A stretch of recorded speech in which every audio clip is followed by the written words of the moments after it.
Everyone's complaining that democracy is broken. Politicians aren't listening, nothing ever changes, your vote doesn't seem to matter.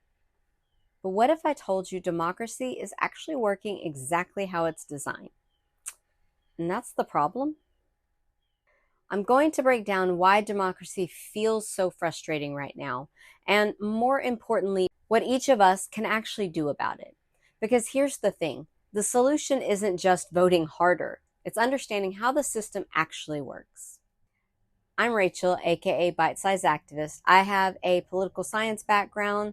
I've worked in politics for about the last 8 or so years, and I break down Texas politics so you can see how the game really works. And if you've been following my content, you know I've been calling out how Republicans have been rigging the rules, gerrymandering, court stacking, voter suppression. They're desperate because they know their policies are unpopular. When you have to suppress votes to stay in power, you're admitting you can't win fair fights. But here's the thing about accountability. It doesn't stop at party lines. Let me explain how democracy is supposed to work. Because I think we've forgotten democracy isn't about everyone agreeing. It's about different groups with different goals competing for influence, and hopefully, the best ideas survive that competition. So you've got elected officials who need to win elections and govern effectively. They're trying to balance multiple constituencies while delivering on promises. You've got activists and interest groups who want specific policy outcomes. They're passionate about particular issues and want to see movement on their priorities. You've got party organizations that need to win elections and build infrastructure. But here's where it gets a little complicated. They're divided by trying to support elected officials while needing the input and volunteer power of activists, plus the financing of donors. And yes, that could change with a real effort to get money out of politics, which right now takes money. Then you've got voters who just want to live their lives, just want their lives to improve. They're dealing with daily challenges and want to know what's in it for them. And you've got donors and business interests who want policies that benefit their investments or values. Now, this competition is supposed to be healthy. The best ideas should win. But layer money on top of all these competing interests, and suddenly it's not about the best ideas anymore. It's about who has the most money to amplify their message. And this is why Texas has this long legacy of non-voting and apathy that's allowed a 30-year stranglehold by one party. When the competition of ideas gets distorted by who can spend the most, people check out. The problem isn't competition. That's healthy democracy. The problem is when one side rigs the rules to avoid real competition entirely. And that is exactly what's happened in Texas. Republicans have spent 30 years rigging the system through gerrymandering, court stacking, and making it harder to vote. Democrats have spent 30 years complaining about it. But neither approach is actually serving the people of Texas. One side is avoiding accountability. The other side is offering resistance instead of vision. So here's what I think we need to do. And this applies to everyone, whether you're a voter, an activist, a candidate, or just someone who wants democracy to work better. 3 principles that can get us back to actual competition of ideas instead of this dysfunction we are having to enjoy now. First, lead with solutions, not just problems. If you're an elected official, provide your vision for Texas before you criticize. If you only critique, you're only doing half the job of campaigning. And spoiler, you are always campaigning. If you're an activist or party person, don't lecture people to care about your issues. Lead with the purpose of getting involved to get the solutions they prefer. We need addition, not subtraction. If you're a voter, ask candidates, what will you build? Not just what are you against? Demand vision, not just resistance. Here's an example. Instead of just saying, Republicans are terrible on infrastructure, you could say, here's how we'll fix your commute. Give people something to vote for. Second, embrace Texas values.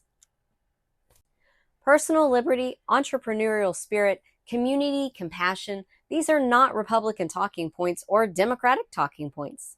They are Texas values. If you're an elected official, own these values. Don't let one party claim them. If you're an activist, frame your issue through Texas values. Cannabis isn't a liberal issue, it's personal freedom and entrepreneurship. Abortion rights isn't progressive, it's limited government and personal liberty. If you're a voter, look for candidates who speak your values, not just your party affiliation buzzwords.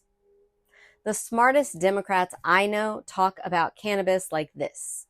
This isn't about being pro-drug, it's about being pro-freedom, pro-business, and pro-common sense.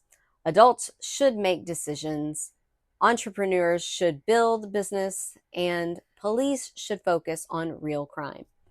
That's Texas values messaging that works. Third, talk like normal people. If you're an elected official, drop the consultant speak. Talk like you're having a conversation with your neighbor, not delivering a focused group message. If you're an activist, stop saying working families when you plainly mean people with jobs. Meet people where they are, not where you think they should be. If you're a voter, call out politicians who speak buzzwords instead of solutions. In an economy that's rapidly changing and making it harder for people to plan a future, you need to talk to them where they are, not to outdated demographic groups. Here's why this matters. We're not going to win people over with nonstop attacks that are going to be dismissed as partisan or divisive. Instead, we need to show the cowardice of Republican actions partnered with the terrible outcomes for Texans of their actual policies. Remember, they are the 30-year incumbents trying to blame Democrats for everything.